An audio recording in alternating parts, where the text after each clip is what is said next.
ഗോഡ്സെയെ പ്രകീർത്തിച്ച professor Shaija ആണ്ടവനെ Kozhikode NIT ഡീനായി നിയമിച്ചു. Planning and development ഡീനായി Shaija ആണ്ടവനെ നിയമിച്ച ഉത്തരവിറങ്ങിയിരിക്കുന്നു. വകുപ്പ് മേധാവി പോലും ആകാത്ത ഷൈജയെ നിയമിച്ചത് സീനിയോറിറ്റി മറികടന്നാണെന്ന പരാതിയുണ്ട്. ഗോഡ്സെയെ പ്രകീർത്തിച്ച് FP പോസ്റ്റിട്ട കേസിൽ ജാമ്യത്തിൽ കഴിയുകയാണ് ഷൈജ ആണ്ടവൻ. ദൃശ്യ പുതിയയിടത്ത് വിവരങ്ങൾ നൽകി. ദൃശ്യ, നേരത്തെ പറഞ്ഞതുപോലെ തന്നെ ഗോഡ്സെയെ പ്രകീർത്തിച്ചുകൊണ്ട് ഷൈജ ആണ്ടവനിട്ട FB പോസ്റ്റൊക്കെ വലിയ ചർച്ചയാവുകയും വിവാദമാവുകയും ഒക്കെ ചെയ്തതാണ്. അതുമായി ബന്ധപ്പെട്ടെടുത്ത കേസിൽ ഇപ്പോൾ ജാമ്യത്തിലാണ് ഷൈജ ആണ്ടവനുള്ളത്. അതിനിടയിലാണ് ഷൈജ ആണ്ടവന് NIT ഡീനായിക്കൊണ്ടുള്ള നിയമിച്ചുകൊണ്ടുള്ള ഉത്തരവ് വന്നിരിക്കുന്നത്. ഇത് മാനദണ്ഡങ്ങളെല്ലാം കാറ്റിൽ പറത്തിക്കൊണ്ടുള്ള നിയമനമാണ് എന്ന ആരോപണം കൂടി ഉയരുന്നില്ലേ?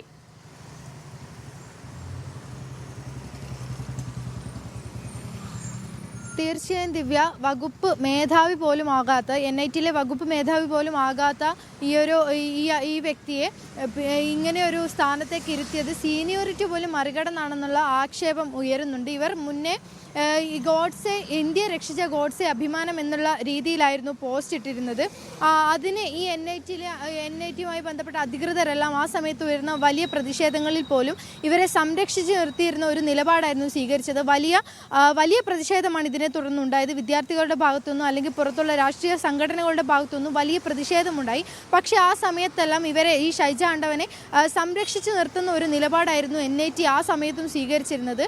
അതിനുശേഷമാണ് ഇപ്പോൾ ഒരു വർഷത്തിന് ശേഷം ഇപ്പോൾ അവരെ ഈ ഒരു വിഭാഗത്തിൻ്റെ ഒരു ഡീനായി നിയമിച്ചിരിക്കുന്നത്. അതായത് NITയിലെ വികസനവും അല്ലെങ്കിൽ മറ്റുള്ള പ്രവർത്തനങ്ങളും ഒക്കെ കൈകാര്യം ചെയ്യുന്ന ഒരു വലിയൊരു ചുമതല തന്നെയാണ് ഇപ്പോൾ അവർക്ക് നൽകിയിരിക്കുന്നത്.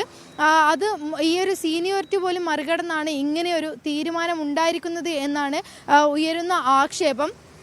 ഇങ്ങനെയൊരു കാര്യം വരുമ്പോൾ തന്നെ മുൻപുണ്ടായിരുന്ന പ്രതിഷേധങ്ങൾ അതേ രൂപത്തിൽ അല്ലെങ്കിൽ അതിനേക്കാൾ കൂടുതലായി ഇനിയും വിദ്യാർത്ഥികളുടെ ഭാഗത്തു നിന്ന് ഉയരുമെന്ന് തന്നെയാണ് നമ്മൾ പ്രതീക്ഷിക്കുന്നത്. കാരണം ഒരു വർഷം മുൻപാണ് ഈ ഇന്ത്യ രക്ഷിച്ച ഗോഡ്സെ എന്നുള്ള രീതിയിലുള്ളൊരു കമൻറ്റ് വന്നിരുന്നത്.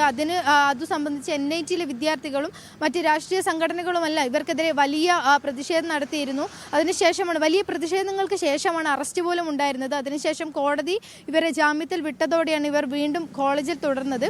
ഈ ഡോക്ടർ പ്രിയ ചന്ദ്രൻ എന്ന ആളെ മാറ്റിയാണ് ഇപ്പോൾ ഇവരെ ഇങ്ങനെയൊരു വകുപ്പിൻ്റെ ഡീനാക്കി നിയമിച്ചിരിക്കുന്നത്.